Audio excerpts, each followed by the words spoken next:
नमस्कार। दिन भर की हर खबर से आपको करने खबरदार, मैं हूं श्वेता सिंह। आज हम सबसे पहले नवाज शरीफ के कश्मीर वाले ड्रामे का विश्लेषण करेंगे, जिसकी पोल आज खुद पाकिस्तान के नेता इमरान खान ने खोल दी। कश्मीर का नाम लेकर कैसे नवाज शरीफ खुद को करप्शन के मामलों से बचाने में लगे हैं, इसकी एक एक असलियत आज हम आपको बताएंगे। नवाज शरीफ संयुक्त राष्ट्र की बैठक में हिस्सा लेने न्यूयॉर्क जा रहे हैं, जहां वो कश्मीर पर पाकिस्तान का घिसा पिटा परफॉर्मेंस देंगे। लेकिन इमरान खान ने आज पूछा कि कौन सा मुंह लेकर नवाज शरीफ न्यूयॉर्क जा रहे हैं। वजीर आजम मियां मोहम्मद नवाज शरीफ मसला कश्मीर को अक़वाम मुत्तहिदा में भरपूर अंदाज से उठाएंगे। वजीर आजम मोहम्मद नवाज शरीफ मुजफ्फराबाद पहुंच गए हैं। वजीर आजम नवाज शरीफ से आर्मी चीफ जनरल राहील शरीफ ने मुलाकात की। कुछ नहीं होना, इससे थोड़ी सी बातें करके फिर पूरा हॉलिडे बनाया जाएगा। लंदन में हैरिट्स में शॉपिंग भी करनी है। आखिर इतना ज़्यादा पैसा खर्च तो कहीं करना है ना। इनको ECL पे डाला जाए क्योंकि उनके इतने बड़े करप्शन के केसेस हैं, सारी दुनिया को पता है। आपको पता है ना, पैनामा कुछ छुपी हुई बात नहीं है। 8 दुनिया के सरबराहों की इंटरनेशनल अखबारों में तस्वीरें आई है। किस मुंह से एक पैनामा में पाकिस्तान को रिप्रेजेंट करेंगे जब इतना बड़ा धब्बा लगा हुआ है करप्शन का।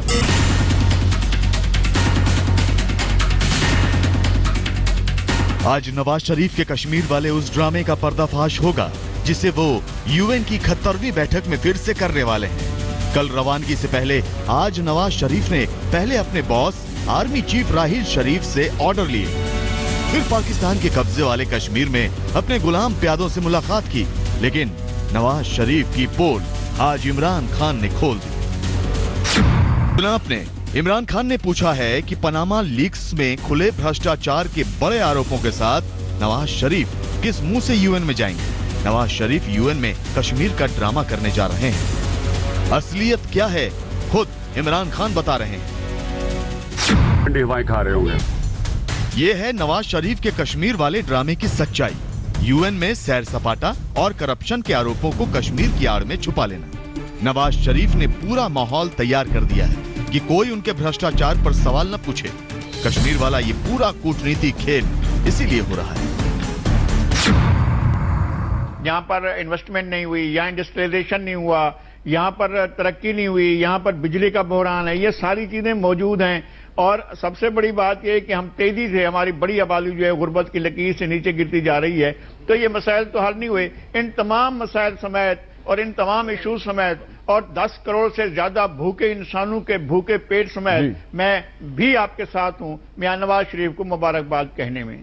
राइट, यही सर आपने मेरी तायद कर दी कि वही सवाल मैं रखूंगा अब इजहारुल हक साहब के सामने। इजहारुल हक साहब, मुबारकबाद दीजिए। नवाज शरीफ साहब के ऊपर जो इल्जामात की चार्जशीट थी, वो इल्जामात क्लियर हुए बगैर या इल्जामात टेस्टिफाई हुए बगैर वो बच गए उससे, उन तमाम इल्जामात से। अब कोई पैनामा में बात नहीं करेगा, अब कोई उनसे पूछेगा नहीं जी मुबैना तौर पर अगर पैसे बाहर गए तो वो आपने कामरान शाहिद की जेब से लिए या इजहारुल हक की जेब से लिए या मजहर अब्बास या इफ्तिखार अहमद या नजीर लगारी किसकी जेब से गई, ये कोई नहीं पूछेगा उनसे। नवाज शरीफ अपनी नाकामियों को कश्मीर के मुद्दे से ढकना चाहते हैं, इसीलिए उनकी सरकार 2 महीने से कश्मीर पर भरपूर ड्रामा कर रही है। अब UN के मंच पर भी नवाज शरीफ अपनी परफॉर्मेंस देने के लिए निकल पड़े, लेकिन सच्चाई खुद पाकिस्तान जानता है। बच्चे स्कूल दाखिल होते हैं, गो नवाज गो के नारे मारते दाखिल हो रहे हैं। हेडमास्टर मार रहा है बच्चों को। स्कूल से छुट्टी होती है, मिशन स्कूल से बच्चे निकले हैं, कल मैंने प्रोग्राम किया, सारे यक जबान होकर नारा लगा रहे हैं। ये छोटे छोटे बच्चों का जो नारा कौमी नारा बन गया है ना, ये फर्क होता है क्यादत का। कि मोदी गया अमेरिका में तो हजारों लोग टाइम स्क्वायर में थे, हजारों लोग। मोदी गया सिडनी में तो 40-50 हजार लोग उस स्टेडियम में थे। आप जाते हैं तो वही 2-4 कण टूटे और 2-4 ऐसे ही थके हुए लोग। पनामा लीक्स में नवाज शरीफ ही नहीं, उनका पूरा खानदान फंसा है। कश्मीर की आड़ में वो पिछले 2 महीने से पनामा लीक्स को दबा ले गए हैं। लेकिन सवाल ये है कि कश्मीर पर ड्रामा कब तक नवाज शरीफ को बचाता रहेगा। आज तक ब्यूरो। नवाज शरीफ और पाकिस्तान को कश्मीर से कुछ लेना देना नहीं है। नवाज शरीफ कश्मीर की आड़ में खुद को बचाने में लगे हैं। उनके पूरे परिवार के ऊपर बड़े पैमाने पर भ्रष्टाचार के आरोप लगे हैं, जिस पर उठे सवालों को शूट करने के लिए नवाज शरीफ ने कश्मीर के कंधे पर बंदूक रखी हुई है। नवाज शरीफ के भ्रष्टाचार पर पाकिस्तान में गाने बन रहे हैं। आज हम नवाज शरीफ को समर्पित ऐसा ही एक वायरल गाना आपको दिखाते हैं जो पाकिस्तान की आम जनता ने उनके लिए तैयार किया है।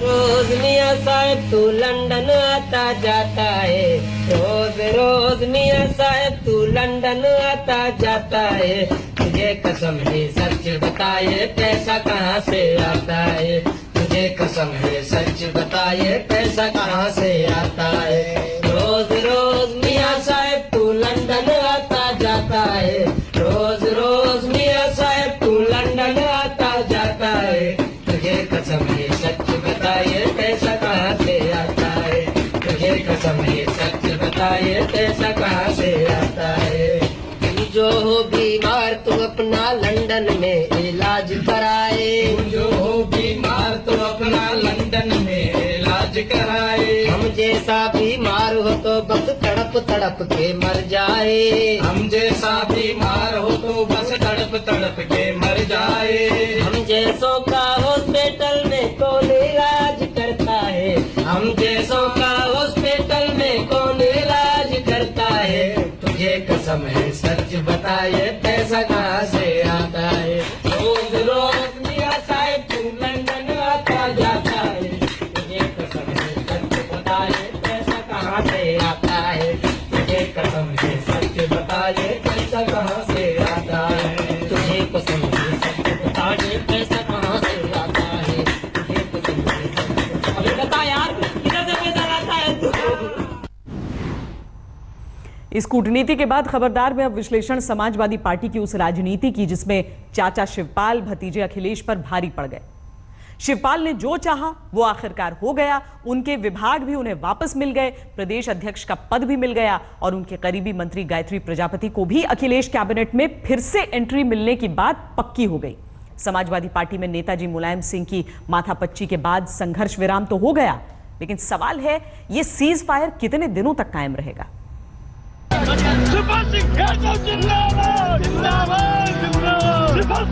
ये शिवपाल सिंह यादव का शक्ति प्रदर्शन है जिसने भतीजे अखिलेश को सरेंडर करने पर मजबूर कर दिया। बगावत के बारूद के ढेर पर बैठी पार्टी टूटती दिख रही थी। नेताजी ने कहा वो जीते जी ऐसा नहीं होने देंगे। पार्टी के अंदर हमारा किसी से मतभेद न, हमारे किसी नेता का चाहे अखिलेश हो चाहे रामपाल हो कोई हो, कोई मतभेद नहीं। हमारे रहते पार्टी में कोई फूटी हो सकती। आज शिवपाल सिंह यादव बेहद खुश होंगे। इस्तीफा देकर हड़कंप मचा दिया तो मुलायम से लेकर अखिलेश तक सबके हाथ पांव फूल गए। फॉर्मूला निकला और बात मान ली गई तो छीने विभाग भी मिल जाएंगे, प्रदेश अध्यक्ष का पद भी मिल गया। सब लोग नेताजी की बात मान रहे हैं और मानेंगे, और अब कोई कुछ है नहीं, सब ठीक हो गया है। अब नेताजी जो जिसको जिम्मेदारी देंगे, अगर मुझको संगठन का काम देंगे तो संगठन देखेंगे, जो भी देंगे। अगर मंत्री बनाएंगे तो मंत्री, और नहीं बनाते हैं तब भी हमें समाजवादी पार्टी का काम करना है, समाजवादी पार्टी को मजबूत करना है। शिवपाल जीते तो क्या अखिलेश यादव हार गए? क्योंकि बर्खास्त मंत्री गायत्री प्रजापति को भी वापस लेना पड़ेगा। प्रदेश अध्यक्ष पद जाने का दुख भी है। बस इतना ही काफी है कि टिकट बंटवारे में अखिलेश की राय ली जाएगी। देखिए, ये जो हाई वोल्टेज ड्रामा जो चल रहा है समाजवादी परिवार वॉर के अंदर, तो उसका ये पहला चरण अब खत्म हो रहा है। और साथ ही साथ एक चीज इस चरण के साथ ये साफ हो गई है, जो मुलायम सिंह यादव भीष्म पितामह बने हुए थे, वो भीष्म पितामह जी की अब बात कोई सुनने को तैयार नहीं है। यहां तक कि कौन शकुनी है उस महाभारत में, वो भी सामने आ गया। अब समाजवादी पार्टी में सब कुछ ठीक है। नेताजी के दखल के बाद सब अपने अपने पावर सेंटर को बचा ले गए। अखिलेश को झुकना पड़ा, लेकिन उन्हें फायदा यह है कि इस लड़ाई में हारकर उनकी इमेज में 4 चांद लग गए। समाजवादी पार्टी के अंदर सत्ता और शक्ति का ये युद्ध संघर्ष विराम की स्थिति में आ चुका है, लेकिन ये संघर्ष विराम कितने दिनों तक चलेगा, ये बड़ा सवाल है। जमे हुए बारूद कब फट जाएं, कुछ पता नहीं चलता। अनूप श्रीवास्तव के साथ बालकृष्ण, लखनऊ, आज तक। खबरदार में वक्त है एक ब्रेक का। ब्रेक के बाद हम आपको भूकंप को मात देने की सबसे बड़ी मॉक ड्रिल का वीडियो विश्लेषण दिखाएंगे। ये आज तक की एक्सक्लूसिव खबर है जिसे आप इस ब्रेक के बाद जरूर देखिएगा। रहिए खबरदार। कुदरती आपदाओं के वक्त भारतीय सेना प्रभावित लोगों की लाइफलाइन बनकर सामने आती है और लोगों की जिंदगियां बचाती है। इन दिनों गुजरात के भुज में भारतीय सेना और नेशनल डिजास्टर रिस्पांस फोर्स की टीमें एक मॉक ड्रिल कर रही हैं जिसका नाम है ऑपरेशन सहायता। इस मॉक ड्रिल के जरिए भारतीय सेना और एनडीआरएफ की टीमें भूकंप से मची तबाही में फंसे लोगों के रेस्क्यू ऑपरेशन की तैयारियों और क्षमता को परख रही है। आज तक की टीम ने राहत बचाव की इस सबसे बड़ी मॉक ड्रिल को कैमरे में रिकॉर्ड किया है जिसे हम आपको अब दिखाते हैं।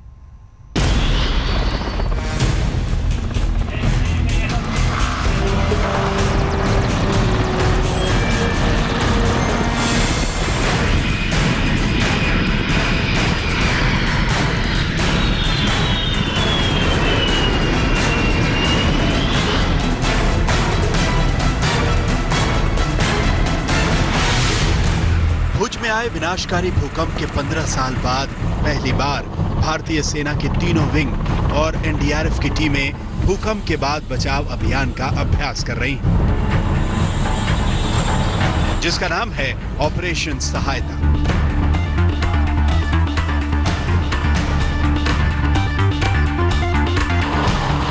भुज में चल रहे इस मॉक ड्रिल में एयरफोर्स के हेलीकॉप्टरों ने भूकंप की स्थिति में वायु सैनिकों को दुर्गम जगहों पर उतारने की प्रैक्टिस की। इसके बाद भूकंप प्रभावित इलाकों में MI-17 हेलीकॉप्टर के जरिए लोगों को एयरलिफ्ट करने की मॉक ड्रिल भी हुई।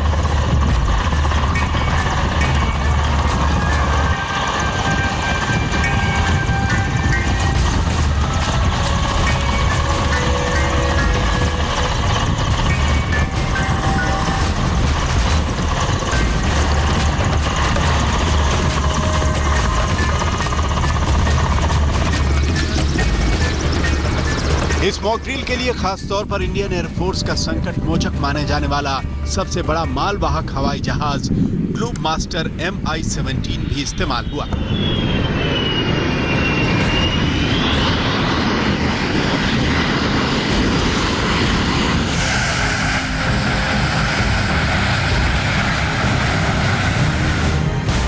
मॉक ड्रिल के दौरान भुज एयरफोर्स स्टेशन में भूकंप के बाद की तबाही के हालात तैयार किए गए, जहां इंडियन आर्मी की सिग्नलिंग विंग ने सिर्फ आधे घंटे के अंदर कम्युनिकेशन सैटेलाइट्स के जरिए सिग्नलिंग सिस्टम सेटअप पर अपनी क्षमता का प्रदर्शन किया। अगर वो मीडिया फेल हो जाए तो हमारे पास में एक सैटेलाइट कम्युनिकेशन है, सैटकॉम कम्युनिकेशन जिसे बोलते हैं।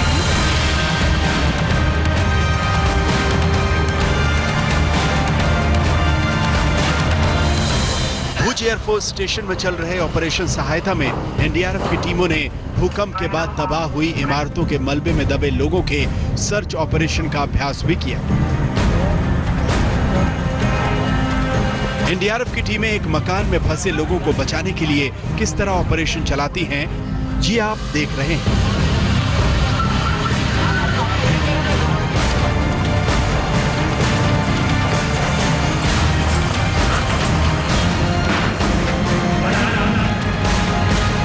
इसके बाद एनडीआरएफ की टीमें डॉग स्क्वाड के जरिए मलबे में दबे लोगों की तलाश में जुट गईं। पता चला कि एक दीवार के पीछे एक घायल फंसा हुआ है।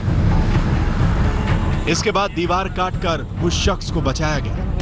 भूकंप के बाद मलबे में दबे घायलों और बेहोश लोगों की जान बचाने के लिए एनडीआरएफ की मेडिकल टीम के सदस्य ऑन द स्पॉट तैयार रहते हैं और इमरजेंसी के वक्त लोगों की जान बचाते हैं। यहाँ उसी की मॉक ड्रिल चल रही है। No crypto sound in perimeter. No freedom. Right pivot on. अब मॉक ड्रिल के दौरान हमारे पास ऑफ कोर्स वायुसेना स्टेशन में है तो भारतीय वायुसेना का बहुत मेजर रोल इसमें रहा। भारतीय वायुसेना के हवाई जहाज़ों से दिल्ली से जो यहाँ मेडिकल टीम्स आई हुई हैं वो सब दिल्ली से आई। देन आपने कुछ डेमोन्स्ट्रेशन देखे जिसमें हवाई जहाज़ से किस तरह से लोगों को बचाया जाता है यदि कोई फंस गया वो हो। हमारी जो फायर टेंडर टीम है और जो दूसरी टीम्स हैं उनसे भी आपने कुछ रेस्क्यू डेमोन्स्ट्रेशन देखे। उसके अलावा एनडीआरएफ जो नेशनल डिजास्टर रिलीफ फोर्स है उसकी एक टीम आई हुई है गांधीनगर से जिन्होंने आपको पूरा डेमोन्स्ट्रेशन दिया।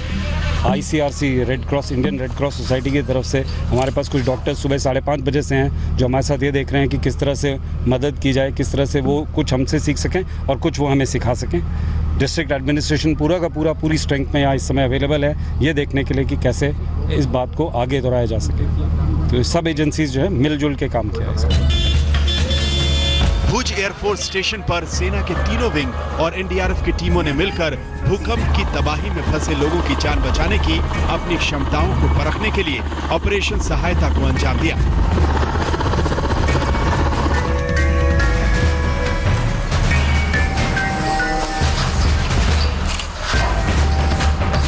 हमें भरोसा है अपनी सेना पर कि जब जरूरत पड़ेगी तो ठीक इसी तरह लोगों की जान बचाई जा सकेगी। अहमदाबाद में गोपी घांगर के साथ गिरीश जोशी, भुज, आज तक। 26 जनवरी 2001 इस तारीख को कौन भूल सकता है जब गुजरात के भुज में भूकंप ने 90% इमारतों को तहस नहस कर दिया था। भूकंप इतना ताकतवर था कि इसका असर हजारों किलोमीटर दूर तक महसूस किया गया। अकेले भुज में भूकंप ने 12,000 से ज्यादा लोगों की जान ली थी और 35,000 लोग घायल हुए थे। तब भारतीय सेना ने ऑपरेशन सहायता शुरू किया जो दुनिया का सबसे बड़ा बचाव अभियान था जिसका नाम था ऑपरेशन सहायता। और अब एक बार फिर भुज में इंडियन आर्मी भूकंप के वक्त बचाव अभियान का अभ्यास यानी मॉक ड्रिल कर रही है जिसका नाम भी ऑपरेशन सहायता ही रखा गया है। अगली खबर की तरफ बढ़ते हैं। आतंक के पोस्टर बॉय बुरहान वानी की मौत को 2.5 महीने हो गए लेकिन कश्मीर से अभी भी आए दिन ऐसी खबरें आती हैं जिन्हें सुनकर दिल टूट जाता है। लेकिन इन दुखद खबरों के बीच आज एक अच्छी खबर आई। खबर यह है कि बीएसएफ में नबील वानी के बाद अब एक और कश्मीरी नौजवान ने भारतीय सेना में बड़ा ओहदा हासिल किया है। आतंकवादियों का अड्डा माना जाने वाले बारामूला के रहने वाले गुल जुनैद खान सीआरपीएफ में असिस्टेंट कमांडेंट बने। गुड़गांव में पासिंग आउट परेड के दौरान जब गुल जुनैद खान को सीआरपीएफ का असिस्टेंट कमांडेंट बनाया गया तो उस वक्त आज तक की टीम ने उनसे खास मुलाकात की।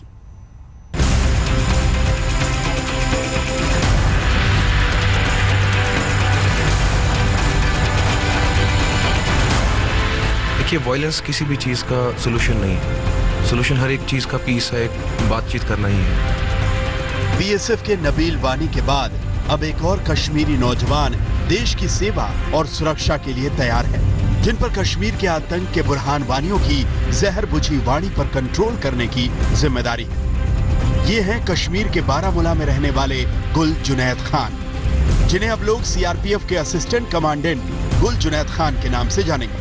गुल जुनैद खान सीआरपीएफ में असिस्टेंट कमांडेंट बने हैं। देखिए, कोई भी एग्जाम होता है, आप किसी भी सर्विस में जाते हैं कंट्री के लिए, तो उसके लिए आपको पहले से हार्ड वर्क करना पड़ता है। जैसा मेरा स्कूलिंग जो हुआ, मेरा अपब्रिंगिंग जो हुआ, चाहे मेरे टीचर्स हैं, पेरेंट्स हैं, सब ने मुझे टाइम पे गाइड किया है और उस गाइडेंस का ही ये नतीजा है कि इस टाइम पे मैं इस पोस्ट पे यहाँ पे हूँ।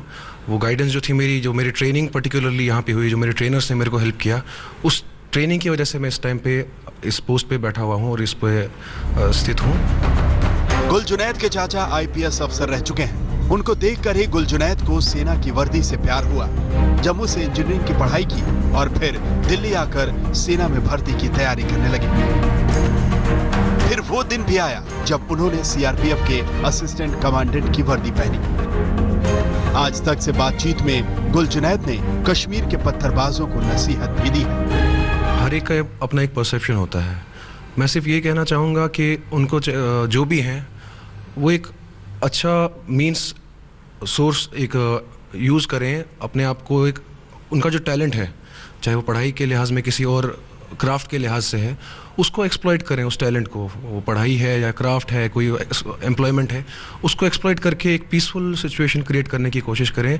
जो एक ग्लोरी थी कश्मीर की, एक पीस था, प्रिस्टीन ग्लोरी थी कश्मीर की जो ओल्ड डेज में, ताकि वो चीज़ रेस्टोर हो, वो नॉर्मल से और हारमोनी जिसके लिए कश्मीर जाना जाता है, वो चीज़ रेस्टोर हो। और हर एक को चाहिए, हर every member of the nation should be a part of it, कि वो अपनी तरफ से हेल्प करे, अपना पार्ट प्ले करे, ताकि एक पीसफुल और एक हारमोनियस एटमॉस्फेयर पूरी कंट्री में क्रिएट हो। 1 साल की ट्रेनिंग पूरी करने के बाद गुल जुनैद अब छत्तीसगढ़ के नक्सल प्रभावित इलाके बीजापुर में ड्यूटी संभालेंगे। वो एक सच्चे सिपाही की तरह देश के किसी भी कोने में तैनाती के लिए तैयार हैं। मैं एक गवर्नमेंट सर्वेंट हूँ इस टाइम पे। For me the job is to do my part. जो मुझे बताया जाता है, जो मेरा रहेगा, मेरे सीनियर्स का जो रहेगा, जो एक कॉन्स्टिट्यूशन ऑफ इंडिया के अंडर मेरा पार्ट मैंने प्ले करना है, I will play my part. बाकी जो है वो पॉलिटिकल लीडरशिप का काम है, that is not up to me. पिछले 2.5 महीने से कश्मीर घाटी में हालात खराब हैं। जगह जगह उग्र प्रदर्शन हो रहे हैं। सेना भी पत्थरबाजों का शिकार हो रही है। ऐसे हालात में नबील वानी और गुल जुनैद जैसे नौजवान कश्मीर के उन युवाओं के लिए नई मिसाल हैं जो बुरहान वानी जैसे आतंकियों की बातों में आकर अपना और अपने देश का भविष्य बर्बाद करने पर तुले हैं। जितेंद्र बहादुर सिंह, आज तक। अर्धसैनिक बलों की तरफ ऐसे नौजवानों का रुझान एक बहुत बड़ी मिसाल है। बुरहान वानी जैसे आतंकवादियों की मौत पर आंसुओं की नदियां बहा देने वाले कश्मीर के युवाओं को गुल जुनैद और नबील वानी जैसे अपने भाइयों से सबक सीखना चाहिए, जो अपनी काबिलियत के दम पर सफलता की नई इबारत लिख रहे हैं। खबरदार में अब वक्त है एक ब्रेक का। ब्रेक के बाद हम आपको भारत में खाने की सरकारी बर्बादी के ऐसे आंकड़े दिखाएंगे जिन्हें जानकर आपकी भूख मर जाएगी। ये तो शायद आपको पता होगा कि भारत में 19 करोड़ लोग रोजाना रात को भूखे पेट सोने को मजबूर होते हैं। भूखे भारत के इन आंकड़ों की एक बड़ी वजह का खुलासा कृषि मंत्रालय की स्टडी में हुआ है, जिसे जानकर आपको भूख लगना बंद हो सकता है। देश के 120 जिलों में की गई स्टडी में खुलासा हुआ है कि देश में हर साल 670 लाख टन अनाज, सब्जियां और फल खेतों से मार्केट पहुंचने के दौरान बर्बाद हो जाते हैं। खाने की बर्बादी का यह आंकड़ा ब्रिटेन के सालाना नेशनल फूड प्रोडक्शन से भी ज्यादा है। खराब सप्लाई चेन की वजह से बर्बाद होने वाले 670 लाख टन खाना पूरे बिहार की 1 साल तक भूख मिटा सकता है। हर साल बर्बाद होने वाले खाने की कुल कीमत 92,000 करोड़ रुपए होती है। यह रकम भारत में 60 करोड़ लोगों को खाद्य सुरक्षा देने में खर्च होने वाली रकम की 2/3 है। सरकारी स्टडी में यह भी पता चला है कि हर साल 10 लाख टन प्याज, 22 लाख टन टमाटर, 50 लाख अंडे खराब सप्लाई चेन की वजह से बर्बाद हो जाते हैं और उपभोक्ताओं तक पहुंच ही नहीं पाते। अनाज और खाने की बर्बादी के इन आंकड़ों को गले उतारना बहुत मुश्किल है, क्योंकि ये आंकड़े उस भारत के हैं जहां हर रोज 3,000 बच्चे भूख और कुपोषण से पैदा होने वाली बीमारियों से मर जाते हैं। खबरदार में आज के लिए इतना ही। देश और दुनिया की बाकी खबरों के लिए आप देखते रहिए आज।